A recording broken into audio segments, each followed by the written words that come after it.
साम्फानि न' बैयो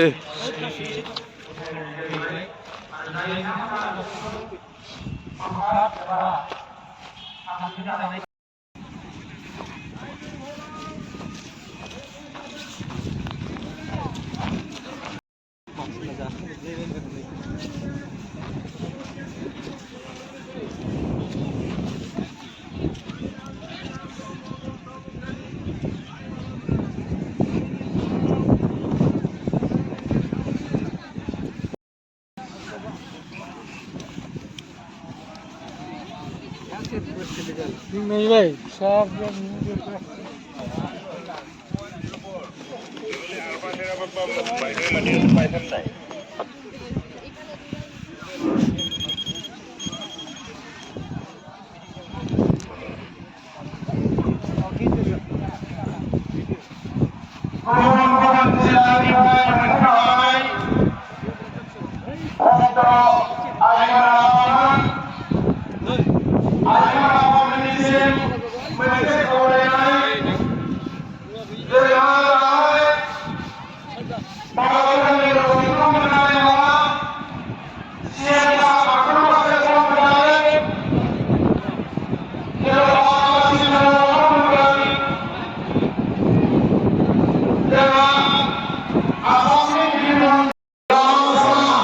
जयग'सालि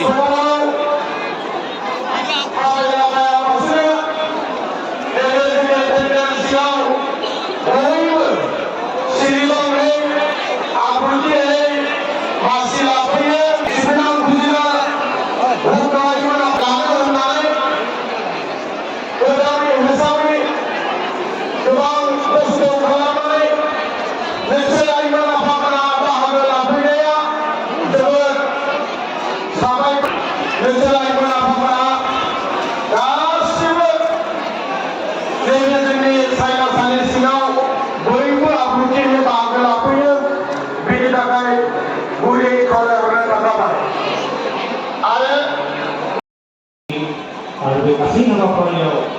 moga-moga kita terus dari pembangunan terbaik, oleh dosen. Nah ini ya, volunteer sampai pembangunan.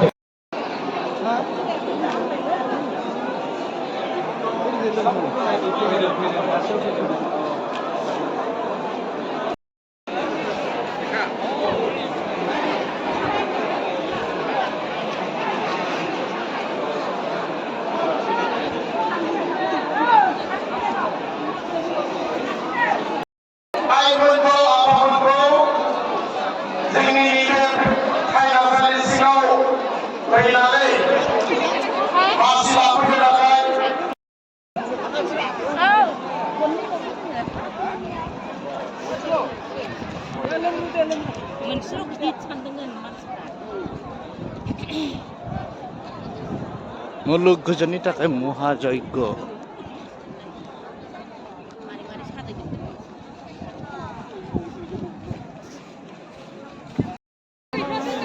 खाम जानो फैदों खाम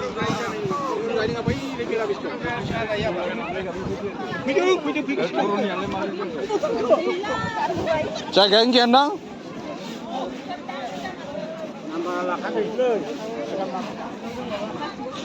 डाइनिं हल जाखांबाय नायनायनि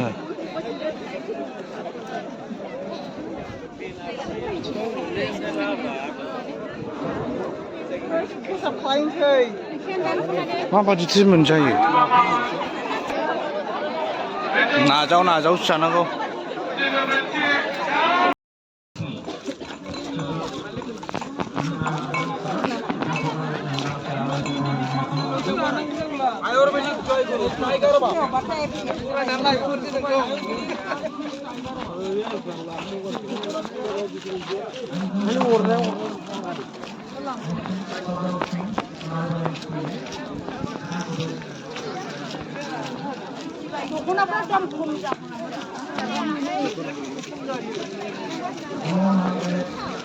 दख'नाफ्रा बा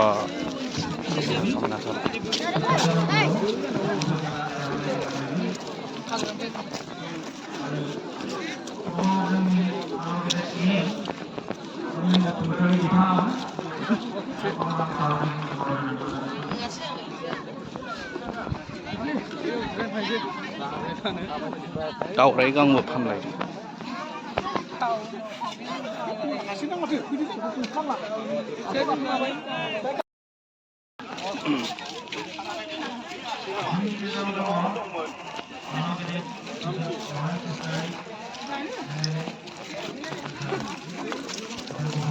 Lani? Oh no.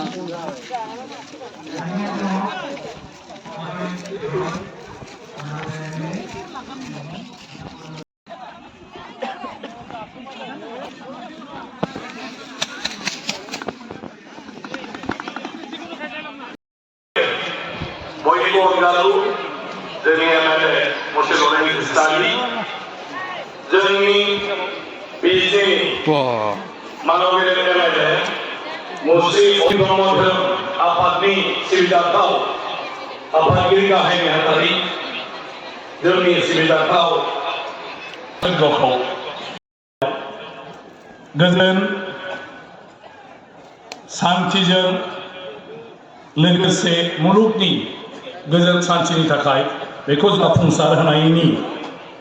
गुदिनिफ्रायनो दासिम खामानि मावबाय थानाय सिबिजाथाव मानव गेदेर पुर'हित नोंथांमोन बेनो गिबि गोदो गोदाय जायखौ जों बैदिक जुग होननानै बुंदों रामायण महाभारतनि समाव महायज्ञनि गेजेरजों बे समाव माखासे बीर पुरुषफ्रा बीर जोहोलावफ्रा ऋषि मुनिफोरखौ लानानै मोनफ्रोमबो जिउआव जाहाथे जेब्लाबो जाफुंसारनो हायो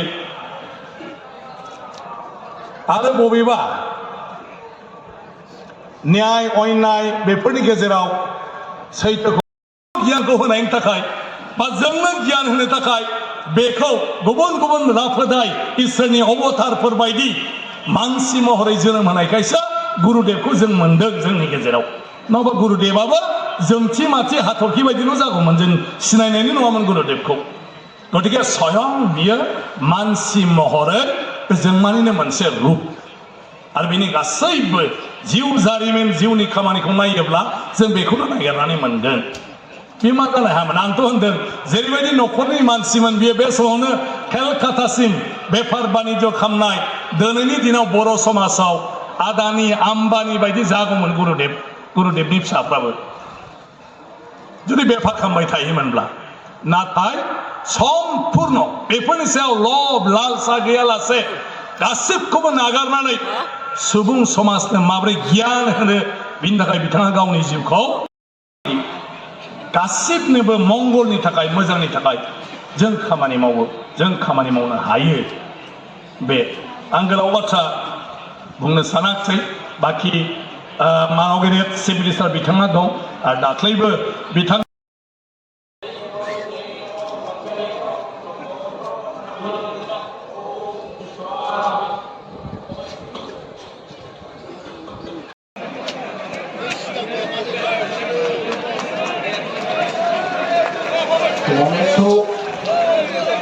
आरो लोगोसे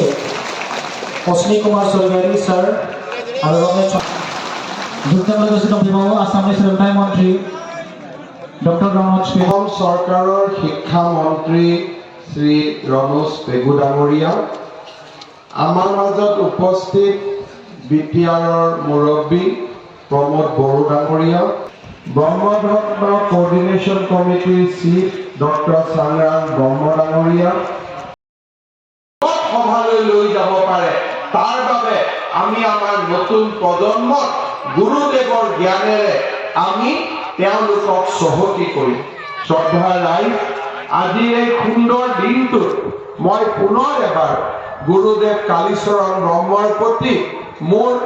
আন্তৰিক শ্ৰদ্ধা নিবেদন কৰিছোঁ গুৰুদেৱ কালীচৰণ ব্ৰহ্ম আৰু ফাউলান বাবাজী এই দুয়োগৰাকী আছিল শংকৰ মাধৱৰ দৰে গুৰু শিষ্যৰ এক প্ৰকৃত প্ৰতিফলন আজিৰ এই সুন্দৰ দিনটোত মই গুৰুদেৱ কালীচৰণৰ পৰা 3 কোটি টকাৰ এটা অনুদান আগবঢ়াইছোঁ ইয়াৰ লগে লগে ৰৌমাৰীত থকা জ্যোতি আশ্ৰমৰ বাবেও মই 2 কোটি টকাৰ এটা অনুদান আগবঢ়াইছো। ইয়াৰ উপৰিও আমাৰ ব্ৰহ্ম ধৰ্ম প্ৰচাৰ কৰোঁতে যাতে আমি কোনো বাধাৰ সন্মুখীন হ'ব নালাগে, আৰ্থিক বাধা, তাৰ বাবে মই প্ৰতি বছৰে এই ব্ৰহ্ম সমাজৰ প্ৰতি এটা আৰ্থিক অনুদান আগবঢ়োৱাৰ কথা মই আজিৰ সভাতে ঘোষণা কৰিছোঁ। ইয়াৰ লগে লগে আমি ব্ৰহ্ম ধৰ্মৰ 100টা যজ্ঞশালা নিৰ্মাণৰ বাবে প্ৰতিটো যজ্ঞশালাতে 5 লাখ টকাকৈ অনুদান দিয়াৰ কথাও ঘোষণা কৰিছোঁ। মই ভাবোঁ এই প্ৰচেষ্টাসমূহত অসম চৰকাৰে লোৱা প্ৰচেষ্টাসমূহত আপোনালোকেও যোগদান কৰিব আৰু আপোনালোকেও সকলোৱে লগ হৈ গুৰুদেৱৰ আদৰ্শ যি সময়লৈকে চন্দ্ৰ আৰু সূৰ্য থাকিব সেই সময়লৈকে যাতে গুৰুদেৱৰ আদৰ্শও এই জগতখনত চিৰ জ্যোতিষ্মান হৈ থাকে, তাৰ বাবে আপোনালোকেও নিজৰ অৱদান আৰু আপোনালোকে যিমান শক্তিৰে পাৰে আপোনালোকে সেৱা কৰাৰ বাবে আপোনালোকেও আগ্ৰহ প্ৰকাশ কৰিব। मोनसे गोख्रों थासारियाव लाबोनो थाखाय बिथांनि जि नाजानाय बियो लासै लासैनो नोंथांमोननि दैदेननायजों मोगथां महर मोनगासिनो दङ। दा बेनिखायनो जे 12 एप्रिल गुरुदेवनि जोनोम सान बेखौ बिटिआर सरकाराव जोङो सरकारि भाबै बेखौ जोङो बिथांनि जोनोम सान हिसाबै फालिनायनि इतिमध्य हाबाफारिया जागायबाय। बड'लेण्ड इउनिभारसिटियाव बेखौ फालियो आरो दिनै आसामनि चिफ मिनिस्टार बिथाङाबो बुंनाय जादों जे बे सानखौ जाहाथे बिथांमोनाबो फालियो। दा बेनि थाखायनो जोंनि फारसेनिफ्राय बोसोरफ्रोमबो जोङो बे सानखौ फालिनो थाखाय 2 लाख रां हरनाय जादों आरो इयुनावबो बेखौ हरबाय थानाय जागोन। दा दिनैनि समाव बर' हारिनि सासे आगोमा जोंहा गुरुदेव कालिचरण ब्रह्मनि बिथांनि जि जिउ जारिमिन, बिथांनि जि सानथौ सानस्रि, बेखौ साफ्रोमबो बर' फरायसाफ्रा जाहाथे मिथियो, जाखांबोनाय जोलैया मिथियो, बेनि थाखाय माखासे बेबस्थाखौ जोंनि धोरोम आफादा खालामनांगोन। भारत उदांस्रि जायै समाव जोंनि माहारिनि बिफा महात्मा गान्धी बिथाङाबो गुरुदेवखौ लोगो मोनदोंमोन आरो दिनै बै समनिफ्रायनो लानानै